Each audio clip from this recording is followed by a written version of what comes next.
இதேவேளை குருநாகலில் இருந்து தம்புள்ளை நோக்கி பயணித்த தனியார் பஸ் ஒன்று இப்பாகமுவ பகுதியை அண்மித்த போது பஸ்ஸிலிருந்து வீழ்ந்த ஒருவர் உயிரிழந்துள்ளார்.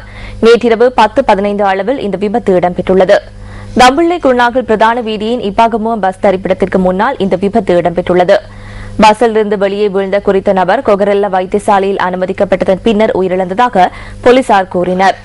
இப்பாகமுவ பகுதியைச் சேர்ந்த 21 வயதான ஒருவரே இந்த விபத்தில் உயிரிழந்துள்ளதுடன் பஸ்ஸின் சாரதி கைது செய்யப்பட்டுள்ளார். அவர் இன்று குருநாகல் நீதவான் நீதிமன்றத்தில் ஆஜர்படுத்தப்பட உள்ளார்.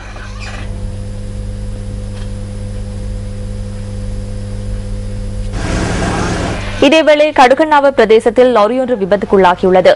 இன்று காலை 4 மணியளவில் இடம்பெற்ற இந்த விபத்தில் லாரியின் சாரதி மற்றும் உதவியாளர் காயமடைந்துள்ளதாக எமது பிராந்திய செய்தியாளர் கூறினார்.